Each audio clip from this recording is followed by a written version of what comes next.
Queridos Mindfactors, abrimos la sección del oyente... Bueno, perdón. La sección del oyente mal.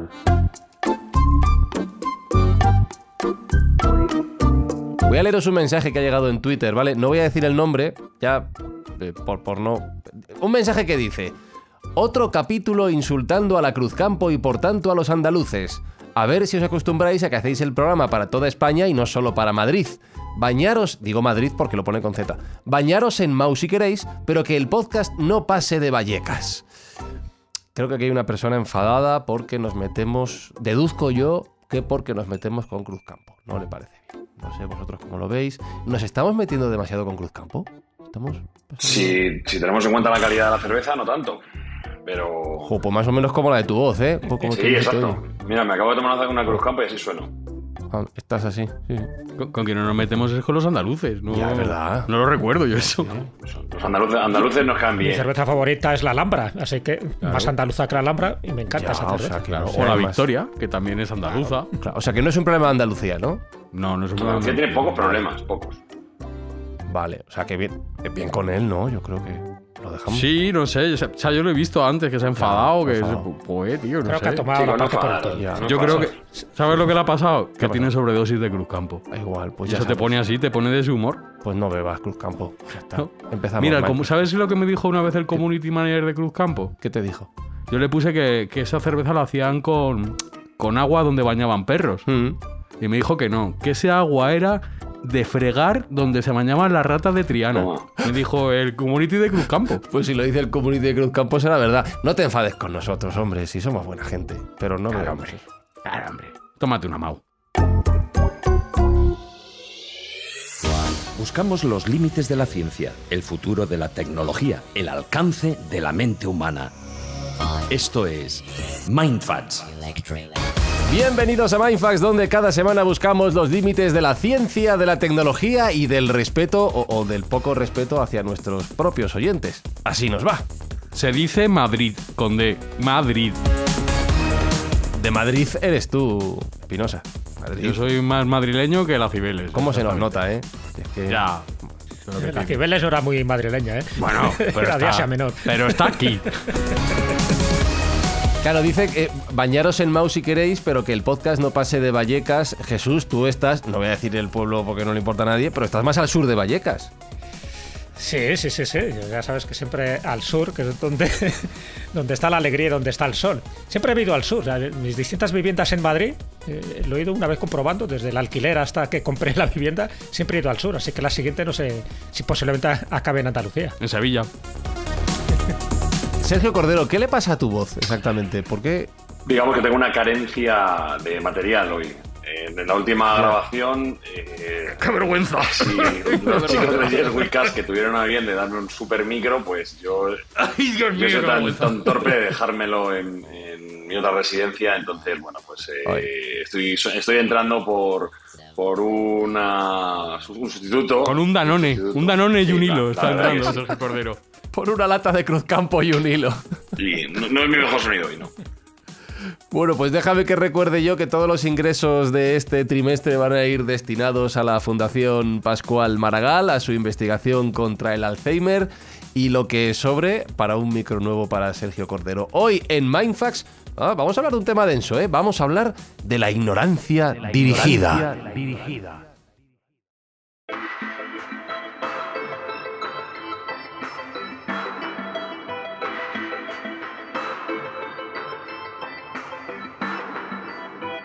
Este va a ser el primero de dos programas que creo que van a ser densos. Estoy seguro que hasta debatidos, va a generar debate y os animamos a participar a través de los comentarios, bien en Spotify, bien en iVoox o bien a través de nuestro Twitter @mindfacts_, porque vamos a hablar de conceptos no solo presentes en nuestra sociedad actual, sino también a lo largo de nuestra historia como civilizaciones, que se ha hablado muchas veces de esto, pero que está bastante presente en el debate social de hoy en día. Sergio Cordero, ¿por qué has decidido que hablemos de este concepto de ignorancia dirigida? Bueno, creo que es un tema que debe ser debatido, y debe ser debatido porque en un mundo cuyo alcance tecnológico cada vez es más amplio y donde el conocimiento está al alcance de nuestros dedos, pues parece haber una involución cognitiva. Parece ser que vamos contracorriente y que, lejos de aprovechar estas herramientas que tenemos a nuestras manos, la idiocia parece haberse apoderado de la sociedad en grandes ámbitos o grandes capas sociales, y la ignorancia está más presente que nunca. Yo quiero pensar que estoy viendo solo una pequeña parte de lo que es la sociedad, pero no me canso de ver en redes sociales, y eso que yo no tengo muchas, pues una celebración de la ignorancia, y eso me hace pensar, y quería hablar con vosotros si estamos sometidos a un procedimiento de ignorancia selectiva, que es hecha a propósito por terceros operarios que quieren sumirnos dentro de esa ignorancia y que no alcancemos el conocimiento, o es que simplemente el género humano tiende a la tontería de por sí. Tú sabes, Espinosa, que tú y yo hemos hablado de esto muchas veces, y que mi teoría es que simplemente nosotros, los que pensamos esto, nos estamos haciendo mayores. Bueno, ya sabes que yo discrepo. Por eso te lo digo. Ampliamente contigo. Sí. Y los datos creo que lo reflejan tanto a nivel educativo y de nuestra juventud en general, que esto no va bien. Cada vez la exigencia es menor, tanto en los contenidos educativos. Yo tengo un niño pequeño y sé cómo funcionan las cosas y veo lo que les exigen y veo el nivel de las cosas que nosotros aprendíamos a la misma edad y lo que aprenden ellos. Fran, tú siempre tienes la teoría de que a lo mejor tienen otras habilidades y están aprendiendo otras cosas. Pero creo que los seres humanos son analógicos, y como analógicos nacen, y primero tienen que ser analógicos y luego digitales. ¿Tú qué crees, Jesús? ¿Es un problema de la sociedad o somos nosotros? Yo creo que es un viejo debate, ¿eh? En la época griega, ya con Sócrates y Platón, ya se decía lo mismo, ¿no? Que los niños cada vez eran más tontos, que no aprendían, que no obedecían a los mayores, a los maestros, y que por lo tanto nos esperaba una generación pues mucho más idiota, ¿no?, que la anterior. O sea, que esto es algo que se viene repitiendo continuamente. Es verdad que hay un cambio radical en cuanto a ese concepto de ignorancia. No es lo mismo en épocas antiguas, y cuando me refiero a épocas antiguas me refiero también en épocas medievales y en épocas modernas, en diferencia con la época contemporánea en la que estamos viviendo ahora. Antes la información, los datos escaseaban, siempre estaban reducidos a un núcleo muy concreto de la población, que solía ser o bien las clases altas, monarquía, nobleza, o bien a las clases eclesiásticas, donde se albergaba todo ese conocimiento, pues imagínate, en monasterios, en santuarios, etcétera, y eran los monjes, los sacerdotes, las monjas, los que sabían traducir, leer y copiar y difundir todo este tipo de textos. Por lo tanto, la mayoría de la población no sabía leer, no sabía escribir, por lo tanto era muy difícil que llegara la información. En eso hemos mejorado, a nivel medio ha mejorado, sí. Claro, evidentemente. Claro, entonces había un tipo de ignorancia. Claro. Otra cosa es, luego si queréis lo comentamos, era una ignorancia que interesaba evidentemente a los gobiernos, que interesaba a ciertos regímenes autoritarios, o bueno, era sencillamente por el devenir de la evolución de la humanidad, ¿no? Ahora, sin embargo, me refiero ahora ya en épocas contemporáneas y sobre todo en el siglo XX y siglo XXI, tenemos todo lo contrario, es decir, tenemos muchísima información. Esa información también nos hace bastante ignorantes, porque no sabemos distinguir, no sabemos elegir la información real de la que son falsas, fake news o sencillamente manipulaciones orquestadas para que la opinión pública se decante por una determinada ideología, porque normalmente todo este tipo de cosas siempre están motivadas a través de agencias corporativas o a través de agencias gubernamentales. Y de hecho, un poco para centrar el tiro, luego pondremos ejemplos, ¿no? Sabéis quién es Noam Chomsky. Noam Chomsky, sabéis que es uno de los, politólogos, lingüistas, filósofos más importantes de Estados Unidos, y él estableció, este lingüista estadounidense, ya estableció unos 10 recursos utilizados por los medios para manipular a la opinión pública y mantenerles una especie de pensamiento único. No voy a contar los 10 principios, pero 2 de ellos para mí son bastante significativos. Uno de ellos es mantener al público en la ignorancia y la mediocridad. Es decir, hacer que el público en general, puede ser desde un grupito seleccionado hasta toda una nación, mantenerle incapaz de comprender las tecnologías, los métodos utilizados, la nomenclatura o lenguaje que se utiliza para su control y una especie de esclavitud, ¿no? Y la otra es estimular al público a ser complaciente con la mediocridad, es decir, poner de moda, como si fuera muy guay, como si fuera tendencia, el ser inculto, el no saber nada, ¿no? Yo eso lo he visto en televisión, con muchos jóvenes que incluso con carreras universitarias, que les preguntan sobre cualquier cosa, yo que sé, imagínate, ¿quién descubrió América? Dice, yo no estaba en aquella época, yo qué sé. Cosas de estas, ¿no? Encima presumiendo, ¿no? No es que no lo sepas, sino que además presumes. Bueno, pues todo este tipo de cosas yo creo que son muy interesantes debatir, es lo que vosotros decís. Esto genera polémica porque hay que saber si todo esto es una especie de control mental, y luego lo comentaremos porque será como una segunda parte, si todo esto se está estableciendo para mantener, claro, para mantener a una población idiotizada.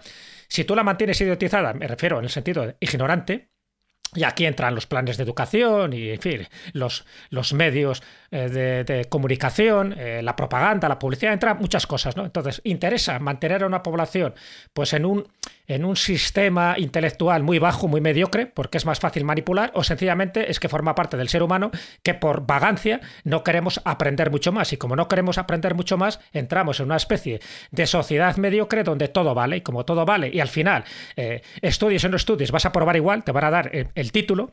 Entonces, eso es programado porque interesa, o sencillamente es porque no somos capaces de aumentar el sistema de exigencia, buscar la excelencia, que es lo que buscan algunos sistemas educativos o pedagógicos, o somos así. Bueno, pues pondremos una serie de ejemplos.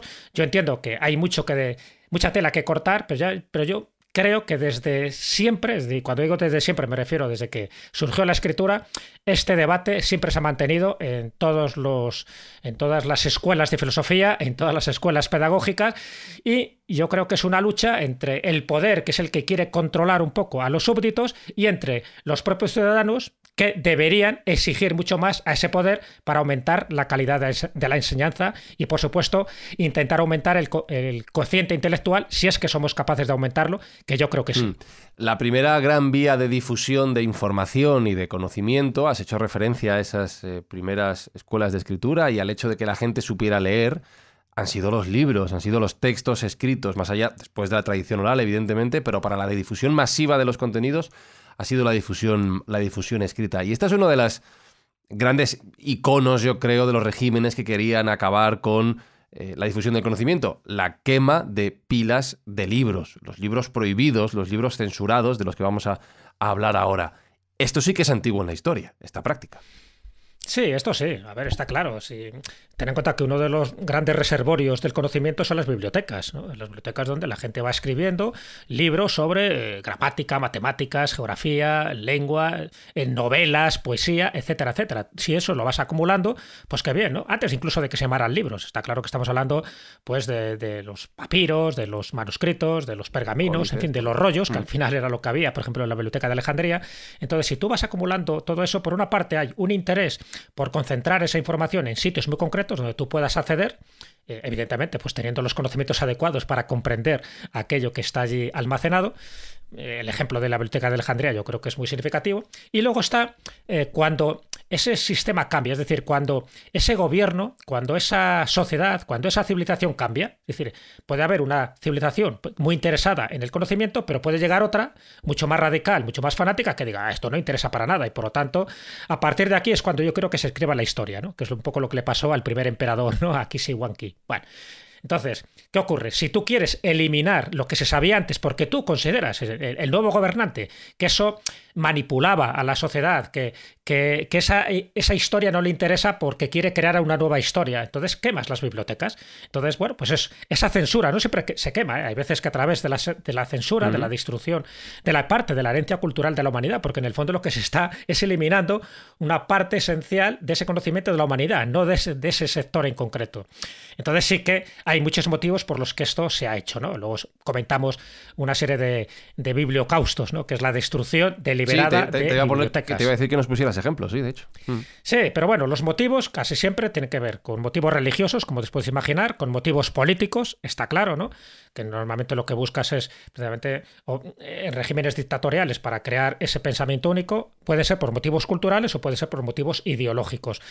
Ejemplos, bueno, pues aparte de la Biblioteca de Alejandría, que sería para mí un ejemplo muy clásico, porque además la destrucción fue paulatina, no se hizo de una vez. Incluso la primera destrucción, desde mi punto de vista, que fue en el año 47 a.C., cuando Julio César va a ayudar a Cleopatra, va a Alejandría, bueno, pues al final hay un incendio en uno de los lugares, dicen que era en el arsenal, y ese incendio pasa al palacio, y en el palacio donde estaba un poco en la primera biblioteca de Alejandría, esa que se creó en el siglo III a.C. Y entonces se quemaron pues bastantes manuscritos, papiros, bastantes rollos. Pero yo creo que no fue deliberado, sencillamente se dieron las circunstancias de ese asedio y de esa guerra. Pero luego sí, paulatinamente, y esto es lo curioso de la biblioteca de Alejandría, si es verdad que fue como el lugar donde se acumulaba todo el saber, incluso se habla de 700.000 ejemplares, 700.000 rollos. En fin, no eran libros, porque no se había inventado todavía la imprenta, pero eso sería un poco el cálculo que hace uno de los historiadores, Aulio Gelio. Habla de 700.000 rollos. Bueno, pues poco a poco se fueron quemando. Por una parte, de forma accidental, como es en este caso, luego de forma deliberada, por ejemplo, cuando llegan los cristianos, ya sabéis que a partir del año de finales del siglo IV, a partir del año 391, cuando Teodosio, pues va declarando la religión cristiana como oficial, entonces todo lo demás se considera pagano y se crea, pues eso, una especie de bibliocaustos totalmente consentidos. De hecho, unos años después, en el 415, es cuando matan a Hipatia, la asesinan, ¿sabes? Y la asesinan precisamente justo en el lugar de la sabiduría por excelencia, porque por entonces estaba la biblioteca, pero estaba el Serapeum que estaba dedicado a un dios Serapis, una especie de mezcla entre un dios griego y un dios egipcio. ¿Qué tal es Ágora para recomendarle a los Mindfactors? O sea, ¿es históricamente precisa o no, Jesús? Ágora, la Amenábar. Sí, para mí es bastante precisa. No es exactamente tal como muere ella, de la forma que aparece en la película de Amenábar, pero es muy precisa, sobre todo en la recreación de esa biblioteca de Alejandría. Cómo estaba establecido los anaqueles, cómo se distribuía el conocimiento, cómo había, porque era más que una biblioteca, sabéis que era un museo también, en fin, era un zoológico, también había animales, era un lugar... ¿Era un zoológico también? Sí, también había animales, había una parte de animales exóticos, porque en el fondo, claro, muchos de los que llegaban allí, pues lo que querían era, tener en cuenta que Alejandría en aquella época, antes de que el cristianismo, en este caso, lo sumiera en una especie de oscuridad, Alejandría, igual que le pasaba a Córdoba, igual que le pasaba a Damasco, igual que le pasaba a Constantinopla, eran ciudades prodigiosas, luminosas en cuanto a la cultura, en cuanto al saber. Entonces, claro, toda la gente que quería aumentar sus conocimientos, antes o después tenía que pasar por estos lugares. Y normalmente, ya sabes que el que llevaba un libro se quedaba allí, o bien hacía una copia de ese libro, era una de las condiciones sine qua non que tenían. Por lo tanto, la película lo recrea bastante bien. Entonces, bueno, pues para que veáis, los cristianos al final hacen un bibliocausto de lo poco que queda de la biblioteca. Esto es progresivo, lo estoy diciendo de una forma más rápida. Y es cuando llega ya los musulmanes, la invasión árabe en el año 640, entonces lo poco que quedaba, que ya no quedaba demasiado, también es verdad que se iba repartiendo por otras bibliotecas, lo poco que quedaba, pues por orden del califa Omar, lo destruyen. Lo destruyen además bajo una premisa que, ojo, se sigue manteniendo a día de hoy. Me refiero dentro de los fanáticos islamistas, que es aquellos libros que están de acuerdo con el Corán, pues no tienen ninguna necesidad de que sigan existiendo, por lo tanto se queman, y aquellos que opinan lo mismo que el Corán, pues ¿para qué? También se destruyen. Entonces te quiero decir que ese tipo de premisas han sido mantenidas a lo largo del tiempo. Luego otro tipo de bibliotecas, pues está claro que la de Constantinopla, por ejemplo, cuando el Imperio Otomano, en el año 1453, pues arrasan también con todo lo que había allí y era una biblioteca portentosa. La biblioteca de Córdoba, por ejemplo, dentro del califato, pues fue una de las bibliotecas increíbles, ¿no? Con 400.000 ejemplares, ni más ni menos. Cuando llega Almanzor, que era un gran guerrero, un gran estratega, pero era un fanático religioso, la biblioteca de Al-Hakam II, la que estaba en Córdoba, pues al final la destruye bajo esa premisa que a día de hoy sigue siendo actual, de que todos aquellos libros que están de acuerdo con el Corán, pues son inservibles, y los que están en contra del Corán, pues hay que destruirlos. Y es verdad que prácticamente todos se destruyeron, estamos hablando de esos 400.000 ejemplares, algunos se salvaron, sobre todo los que tenían que ver con medicina, y otros fueron a parar a la Biblioteca Nazarí de Granada. Pero ¿qué ocurre? Que con el tiempo, cuando se reconquista por fin el último reducto musulmán, que era el de Boabdil, pues esa biblioteca, que era increíble, ¿no? Porque también había una especie de escuela de traductores. Muchos de los libros en hebreo, en latín y en griego se tradujeron al árabe, pero le nombraron inquisidor general al cardenal Cisneros, que la verdad que era una persona muy inteligente, pero ese pequeño aspecto oscuro de crear un bibliocausto en esa librería o en esa biblioteca nazarí también quemó bastantes ejemplares porque él consideraba que no eran útiles. Luego fue un error que él se arrepintió. Pero bueno, me refiero que todo esto, si lo vamos acumulando y añadimos la biblioteca de Pérgamo, la biblioteca de Bagdad, etcétera, etcétera, a día de hoy se ha hecho una especie de recuento, decir, bueno, pero ¿cuánto se ha destruido? ¿Cuánto ha pasado un poco al olvido, o bien por ocultación, o bien por destrucción, o bien por censura. Pues prácticamente lo que nos ha llegado a día de hoy es un 10% de toda la información que tenemos desde la época escrita, porque no solo hablamos de manuscritos, de papiros, de libros, sino que también hablamos de tablillas en arcilla o de inscripciones, por ejemplo, en paredes o en columnas, etcétera. Entonces, prácticamente solo un 10% de toda esa información nos ha llegado. ¿Qué quiere decir? Que evidentemente hay muchas teorías, muchas hipótesis que tenemos que elaborar porque nos faltan datos, y de ahí que haya mucha controversia incluso a nivel académico, porque no se ponen de acuerdo, por ejemplo, cómo se originó Egipto o quién construyó las pirámides, cosa que si nos hubiera llegado intacta la Biblioteca de Alejandría, este tipo de disquisiciones no las tendríamos. Y mencionabas la censura como elemento de eliminación de la cultura y del conocimiento. Ha sido también muy común el caso de libros censurados, de conocimientos que no se quería activamente que se difundieran, aunque no se destruyeran, pero que se ocultasen. Sí, claro, evidentemente. La censura es otra de esas armas utilizadas, pero casi siempre por cuestiones ideológicas o religiosas. Es decir, claro, muchas veces quemar los libros pues no era muy popular, por decirlo así, porque en el fondo también estabas destruyendo mucha información que te podía ser útil, ¿no? Entonces había que discriminar qué libros quemabas y qué libros no quemabas. Normalmente los religiosos, en fin, ya sabes que todas las religiones se consideran que están en posesión de la verdad, y dentro, por ejemplo, dentro del cristianismo, en fin, los libros que eran protestantes, ya lo sabéis un poco lo que hizo la Inquisición, pues los ponía en la lista negra. Entonces muchos eran quemados junto con los herejes, pero muchos eran censurados en el sentido de que estaban en la lista negra para que tú no los compraras. Y si los comprabas, pues bueno, allá tú y tu alma, ¿no? Ponías en peligro tu salvación. Bueno, pues ese tipo de cosas sí que se ha extendido a lo largo del tiempo. Y bueno, y ha habido muchísimas listas negras, no solo con la Inquisición, me refiero a la Inquisición porque posiblemente sea un poco lo más conocido. Y de hecho, la Inquisición romana, la que se crea en 1542, es lo que luego, con el devenir del tiempo, se ha convertido en la congregación del Santo Oficio, que sigue siendo una especie de Inquisición, pero ya no censura tanto.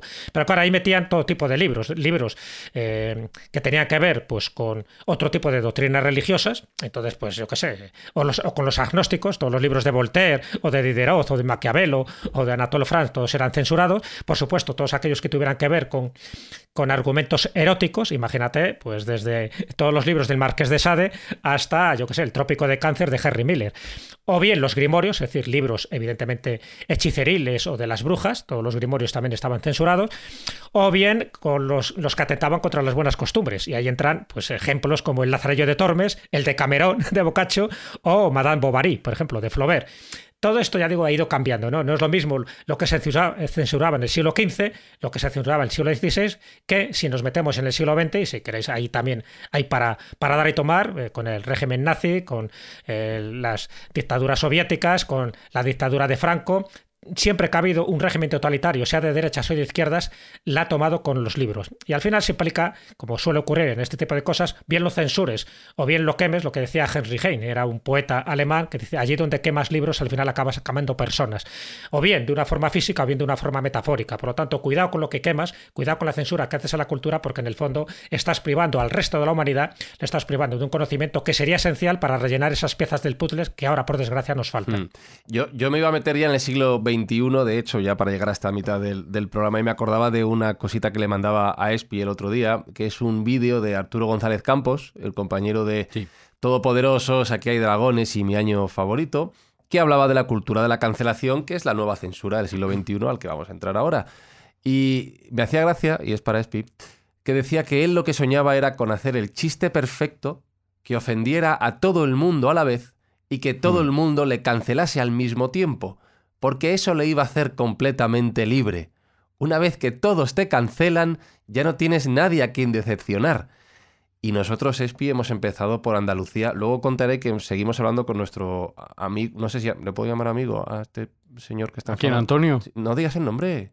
Se llama Antonio. Que no digas el nombre, hombre, que luego se va a enfadar más. Antonio Andazul. No digas...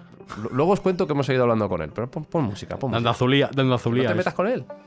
Que no me meto con él.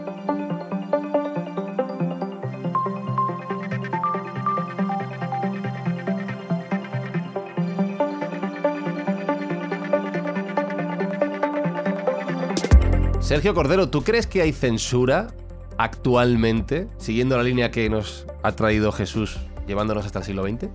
Hay censura sin duda. ¿Qué te ha pasado Mira, la voz? Ha cambiado de marca de yogur. ¿Qué te ha pasado? Sí, bueno. Sergio Cordero. He cogido un yogur de la lechera de... Está en una pecera o algo. Y ahora tengo una voz un poco distinta. Pues sí, sí que hay censura. Vosotros mismos me estáis censurando ahora mismo mi comportamiento. Es una forma de censura como otra cualquiera. Ya sé que no sueno... Eres un sinvergüenza, Ya sé que no sueno a los estándares de calidad de Yes We Cast, pero bueno, por hoy lo dejaremos pasar. Estamos en el puro siglo XXI y todavía existe esa censura y algunas veces ni siquiera somos conscientes de ella. Nos rodea y no somos conscientes. Evidentemente la censura del siglo XXI tiene que ser una censura digital. Y eso pasa por la prohibición de algunos contenidos o de algunas herramientas. Si queréis, vamos a primero analizar algunas herramientas que están siendo prohibidas a lo largo del globo porque se considera que su uso puede ser perjudicial para los usuarios y para los gobiernos que sustentan a los usuarios. Y no hay una herramienta más complicada y más polémica que no sea TikTok. ¿TikTok? ¿Por qué complicada y polémica? Bueno, TikTok se considera por los estados, no iba a decir enemigos, pero rivales sería la palabra adecuada, de China como un arma de destrucción masiva cognitiva. Es decir, por parte de Estados Unidos específicamente se considera que es un caballo de Troya que los chinos han introducido en el Internet y en el mundo electrónico para que los jóvenes americanos cada vez sean más estúpidos. De hecho, tienen algunas pruebas y parece ser que esas pruebas y esas argumentaciones podrían respaldar esa opinión. En China, TikTok no existe como tal. No es la misma aplicación que nosotros tenemos hoy en día. Bueno, vaya por delante decir que yo no la tengo. Yo solo estoy hablando de oído y de lo que veo a mi hijo, que sí que la usa y abusa. ¿Ves cómo nos hacemos mayores, Espinosa? Tú no tienes TikTok. Jesús, tú no tienes TikTok tampoco.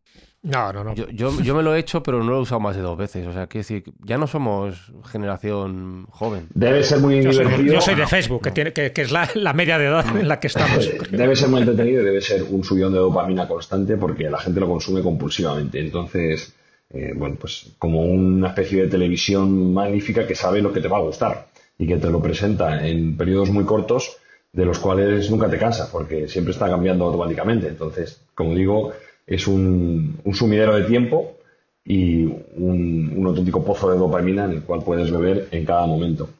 Bueno, como digo, TikTok en China tiene la peculiaridad de que ni siquiera es como nosotros lo estamos viendo aquí. Es decir, los propios creadores tienen una versión distinta y edulcorada de la que tenemos nosotros. Con lo cual eso ¿Cómo es allí? ¿Qué diferencia hay? Allí se llama Douyin y es una aplicación que básicamente el look and feel es el mismo, pero el contenido solo puede ser visto desde dentro de China y lo que está aprobado por los reguladores. Es decir, no hay libertad de expresión, como ya sabemos que en China ocurre con una frecuencia inusitada. Es decir, los chinos controlan todo su contenido digital desde un punto de vista censor para que no haya movimientos insurgentes contra sus políticas de partido comunista y TikTok no es una excepción. Aunque es una herramienta propia de allí de China, ellos tienen su versión, digamos, edulcorada, una versión más light. Y por supuesto que no puede haber ningún tipo de mensaje insurgente y nada que vaya contra el Partido Comunista Chino. Con lo cual, bueno, pues la libertad de expresión queda absolutamente a un lado. Y hay que decir que también los chinos, en su momento, hace como 3 meses, prohibieron el uso indiscriminado de redes sociales. Es decir, todas las redes sociales en China están sometidas a una temporalidad.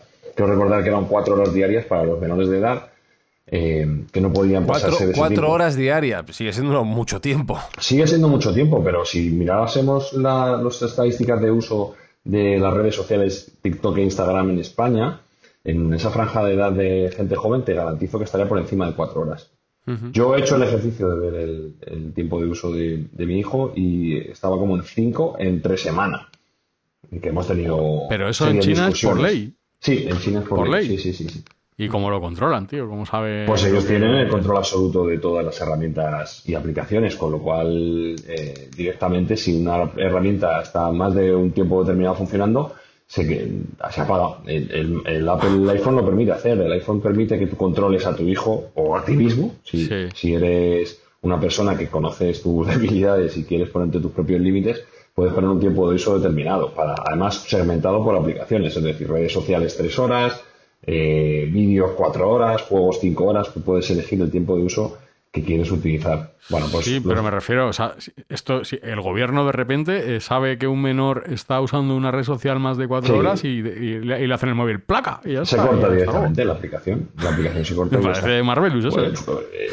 Puede ser divisivo, ¿no? Hay gente que pensará que es un ataque frontal a libertades individuales. Si eres un padre como yo, no te parece tan mal. Porque además las horas parece ser que estaban especialmente vigiladas, eran las horas de estudio, no podían funcionar en horas de colegio, y posterior al colegio pues había determinadas horas que tampoco podía funcionar, con lo cual, bueno, pues no deja de ser curioso y contraintuitivo que los chinos que crean la aplicación racionalizan el uso de su propia aplicación, pero cuando la sacan al extranjero es indiscriminado. Bueno, encaja en la línea de la teoría que has planteado al principio, ¿no? Que esto es un caballo de Troya, que ellos son conscientes que lo es realmente y por tanto deciden limitar sus posibles daños. Sí, definitivamente. Ellos son conscientes, ellos ponen, entre comillas, el remedio a esa posible idiocia que puede causar el uso excesivo de esa aplicación, pero claro, lo utilizan en su casa. Cuando lo sacan fuera de casa es barra libre para todo el mundo. Entonces, algunos senadores americanos y algunos opinadores de tecnología americanos, como puede ser el profesor Galloway, que es una eminencia dentro del uso de nuevas tecnologías, están abogando por la limitación o prohibición de TikTok dentro de Estados Unidos. Porque ahora comentaremos también que ya no solo el tiempo de uso que esas generaciones nuevas están, entre comillas, malgastando ahí delante de una pantalla, sino el propio contenido que se incluye dentro de esa aplicación, cómo puede cambiar el sesgo político de una persona u otra o sus gustos personales. Entonces, o sea, TikTok se caracteriza, ya sé que vamos a decir que no, TikTok se caracteriza por los challenges de bailes, ¿no? Por los jovencitos y jovencitas bailando ahí, haciendo sus canciones. Por los challenges de bailes y por intentar modificar el resultado de las votaciones de las elecciones generales de Taiwán. ¿Cómo? Sí. ¿Qué? Anda. Como lo oyes, sí. Taiwán tuvo que prohibir el uso de TikTok en las recientes elecciones, han tenido elecciones en enero de 2024, y durante los últimos 3 meses tuvieron que prohibirlas porque descubrieron más de 18.000 bots creando contenido en pro del candidato que era partidario de la anexión a China. Uh-huh. Entonces, desde el propio gobierno central pues se decidió prohibir el uso de la herramienta indiscriminadamente para todo el mundo para que no tuviera ese efecto de sesgo político, ¿no? Que pudiera interferir en las elecciones. Y hay que decir que no son los únicos en Taiwán. Taiwán tiene un conflicto abierto con China, no sorprende a nadie. Pero sí, sin embargo, sorprende la prohibición en otros estados que no son tan evidentes, como por ejemplo la India. La India, que siempre ha sido una contraparte, un contrapeso para China, pues tiene también prohibida la aplicación completamente.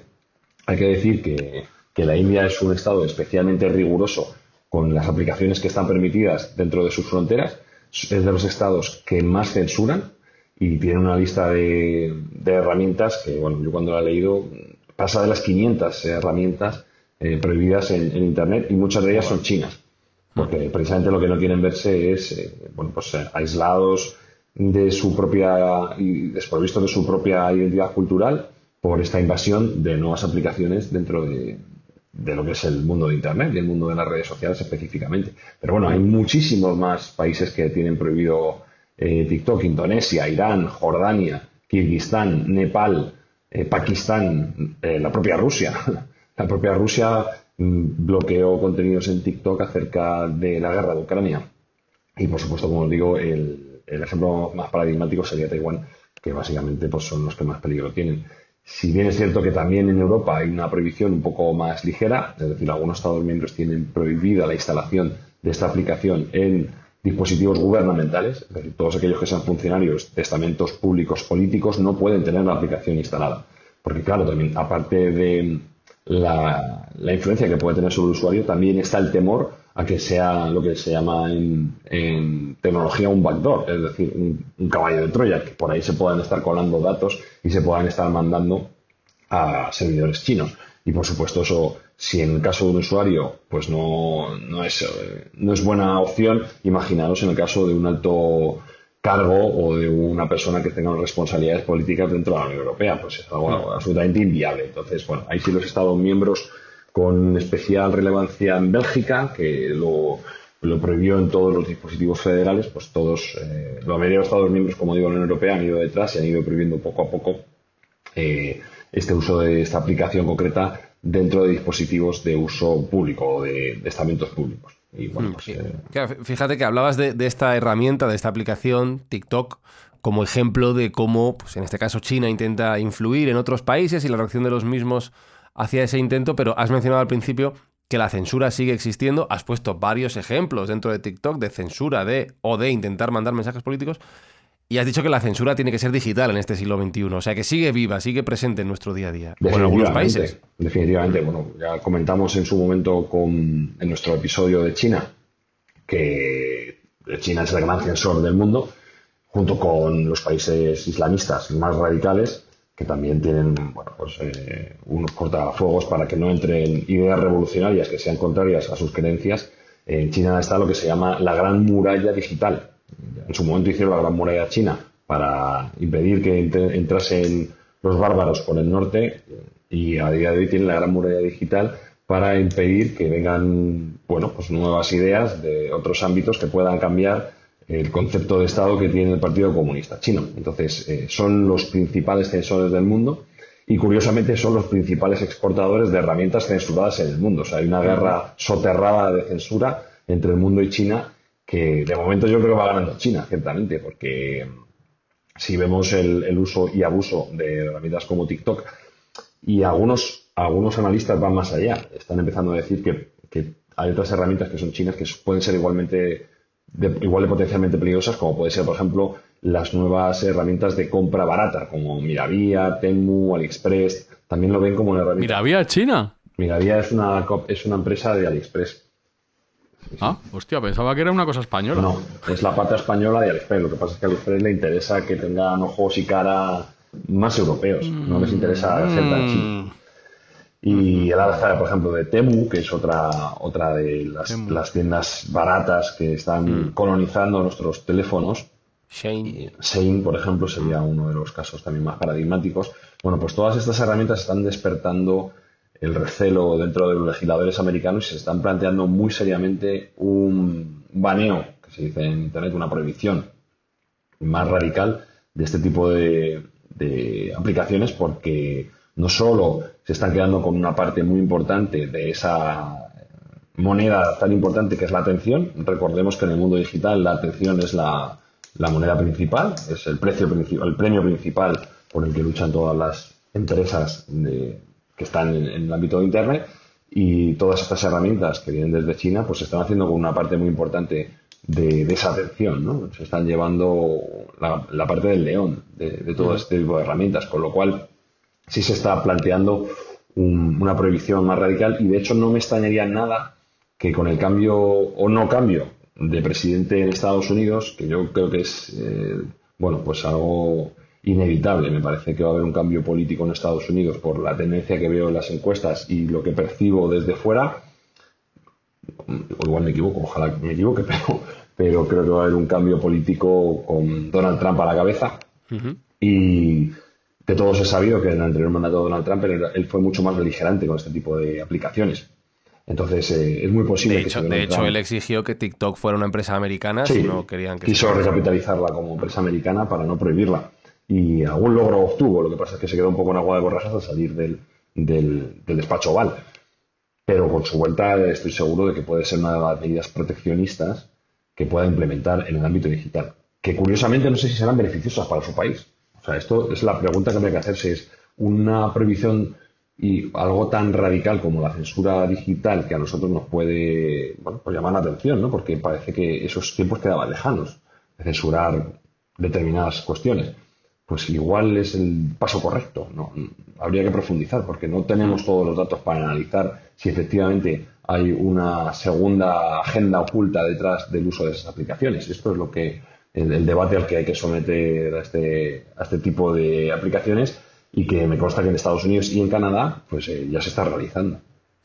Incluso hablando de tener todos los datos, lo decía esto al inicio del programa, Jesús, y esto es irónico, pero es real y va en la misma línea. Gracias a Internet ahora mismo tenemos más información y más conocimientos que nunca al alcance de nuestra mano. Más información y más desinformación también, que se disfraza de lo primero, de información, con lo cual hay que aprender a discernir y a separar el trigo de la paja de una manera cada vez más complicada. Con lo cual, ahí está la ironía. Tenemos tanta información que llega a ser contraproducente.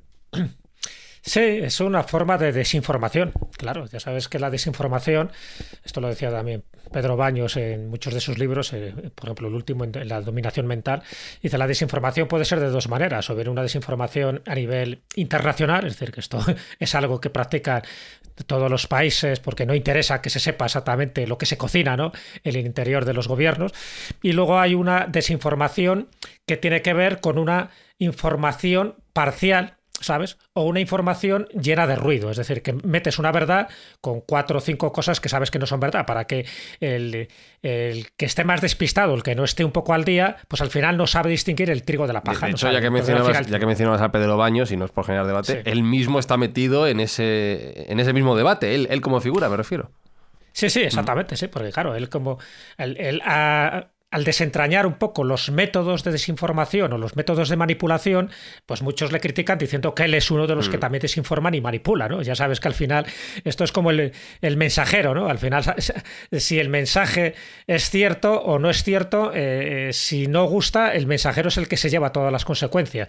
En el caso de Pedro Baños, pues él lo ha sufrido en sus propias carnes, incluso cuando le propusieron para ser nombrado director de Seguridad Nacional, donde tuvo una campaña orquestada precisamente para eso, para desprestigiarle y que no le dieran ese puesto, ¿no? También a través de los bots. Y claro, de los bots nunca sabes si son personas físicas las que están detrás o estamos hablando de una inteligencia artificial. Es otra forma de manipular la información. Con la IA, ¿no?, ya la terminamos de liar del todo. Sí, no, y luego lo comentaremos. Pero bueno, un poco por resumir, un poco lo que estaba diciendo Sergio, y me estaba recordando un poco, pues claro, el control de la información. Cualquier gobierno, sea democrático, sea dictatorial, está claro, no lo oculta, pero un gobierno democrático sí que lo oculta a través de una serie de técnicas sutiles, ¿no?, y a través de la tecnología, pero lo que intenta es controlar la información, que lo que llegue a los ciudadanos o en concreto a los partidarios de su ideología, pues sea una información muy concreta. Y esto me recordaba un poco los 11 principios de la propaganda nazi que estableció en su momento Joseph Goebbels, que siguen siendo muy actuales, ¿no? Entonces, muchas de esas las cosas que él decía, por supuesto, que hubiera solo un partido único y que hubiera una prensa única. Hay que eliminar la libertad de prensa. ¿Por qué? Porque si solo estás dando información por un canal, que eso es lo que le pasa, por ejemplo, a la gente que tiene una ideología muy asentada. Solo lee y escucha gente de su propia ideología, con lo cual eso es lo que intenta siempre conseguir. No escuches a los demás lo que dicen son cosas falsas, te están desinformando, la información buena es la nuestra, que en el fondo lo que decía también las religiones, la católica es la buena, la musulmana es la buena, la judía es la buena. Bueno, y entonces, dentro de esos 11 principios de la propaganda nazi, que además operaron con gran eficacia, por eso era el ministro de la propaganda y por eso funcionó como funcionó, pues muchos de ellos tenían que ver con esto, es decir, ese principio de la vulgarización, por ejemplo, ¿no?, que era adaptar toda esta información siempre al nivel del menos inteligente de los individuos a los que iba destinada. O sea, no intentar que fuera muy compleja, intentar también el principio de la simplificación o del enemigo único. Es decir, si tú no crees lo que te estoy diciendo y alguien lo critica, ese hay que ir contra él, porque entonces, o bien quien sea el que difunde esta información, o es un facha, o es un comunista, o es un liberal. Es decir, siempre hay que atacar a aquel que no está de acuerdo con la información que tú estás transmitiendo. Entonces, todo este tipo de cosas que se están produciendo y que se han producido hace tiempo, lo que pasa es que ahora amplificada por las nuevas tecnologías, como el TikTok y más cosas que iremos comentando, ¿no? Entonces sí que me recuerda un poco eso, ¿no? El principio de la orquestación, que también decía Goebbels. La propaganda debe limitarse a un número pequeño de ideas y repetidas incansablemente. Lo que hemos dicho más de una vez. Si una mentira se repite suficientemente, acaba por convertirse en verdad. Esto lo saben muy bien los que están detrás de la manipulación de la información. Dice, hay mentirosos compulsivos dentro de los gobiernos, no hace falta ir muy lejos, pero si tú repites una mentira continuamente, al final a la gente que va destinada a esa mentira se lo acaban creyendo, y aquel que la discute, aquel que dice, no, oye, cuidado, que nos están mintiendo, se le desnaturaliza, se le critica, se le intenta estigmatizar socialmente. Bueno, pues ese tipo de cosas existen y, como ves, no es nada nuevo. Se practica en los regímenes dictatoriales, ya digo, de una forma muy evidente, en los regímenes democráticos de una forma más sutil, pero se sigue haciendo, porque lo que interesa es mantenerles dóciles a los votantes o a los que tú gobiernas. Y la información, es decir, la ignorancia, por volver un poco al título de este programa, ¿no?, de la ignorancia dirigida, cuanto más ignorantes sean, cuando solo reciban información por una sola vía, mucho más fácil de manipular. De hecho, me lo dejas a huevo para decir que después de este programa brillante y lleno de luz, la semana que viene vamos a hablar de ese segundo paso que estaba adelantando Jesús, de la manipulación masiva. Pero cerrando el círculo, ya que recordabas la idea de la ignorancia provocada, la ignorancia deliberada, Espi, ¿qué le decimos a nuestro amigo de Twitter que nos ha puesto un mensaje Hay una actualización, sí. Dice...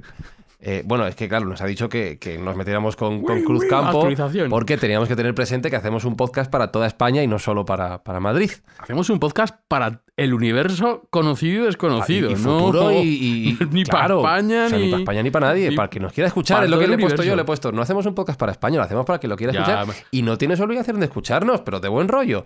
Y se han enfadado. Ya ha contestado. Claro. El andaluz que no escuche un programa de cultura, que así el madrileño lo mantendrá inculto y dócil. Mira, se ha adelantado. Claro, de esto hablamos hoy. Muy bien. Y con el gato, el gato madrileño acariciando. Eso es, así estoy ahora mismo. Andaluces. ¿Tú te crees? Os vamos a mantener en la ignorancia. Pero me parece un gran final de programa. Claro que sí. Estoy de acuerdo contigo, aunque no lo haga, o sí lo hacemos, no lo sé. Esto es Mindfax. Gracias por entendernos. No bebas Cruzcampo.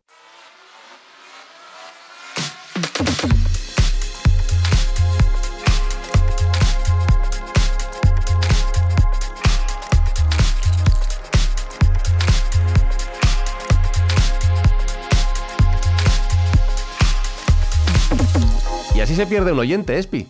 Manual práctico. Bueno, no lo sabemos. No lo sabemos. ¿Puedes seguir contestando? No lo sabemos. Además, le has dicho, le has prevenido que le vamos a dedicar el inicio y el final de este episodio. Y el final del programa. Sí. Por lo tanto, yo creo que está aquí en este programa ahora mismo escuchando a Antonio, pero ¡que no digas el nombre! En mi porra. Dilo, Antonio, no digas el dilo. nombre, si tienes huevos andaluces, dilo. Somos el culmen de la elegancia, Jesús. Es que nos lo ganamos todo el rato. ¿Qué tendrá la Cruzcampo que no para de bendecirla Alberto Espinosa? Agua de fregar, la que se vean ratas de Triana, repito. Lo dijo el community manager de Cruzcampo. Sergio Cordero, como director de esta locura, pon orden, por favor. Bueno, primero hay que decir a todo el mundo que no se enfaden, que aquí lo hacemos todo desde el punto de vista del sentido del humor, que queremos Andalucía, que queremos al resto de regiones de España, del mundo y del universo, y que igual la Cruzcampo no es nuestra cerveza favorita, pero los oyentes sí son. Pero la Alhambra sí. La Alhambra nos gusta más. O sea que Andalucía tiene muchas cosas que ofrecer aparte de la Cruzcampo, y no tomemos una parte por el todo ni el todo por una parte. Eso es. Vamos a llevarnos bien, vamos a pasarlo bien, vamos a aprender y vamos. Me voy de vacaciones a Andalucía en Semana Santa, ¿sí? por cierto. Pues llama a nuestro amigo. No sé dónde vas, pero. Es que no. Bueno, sí, me voy a dar yo la posición para que me Pues en 7 días sabremos si Alberto Espinosa vuelve entero o no. Será aquí en Mindfax con más mensajes de oyentes a los que vamos perdiendo por el camino. Hasta la semana que viene. Chao. Mindfax llega cada semana a tus oídos a través de Spotify, Apple Podcast, iVoox, Google Podcast o tu aplicación favorita. Búscanos en redes sociales. Somos Mindfax. En los albores del siglo XXI, la evolución humana estaba en su punto de inflexión.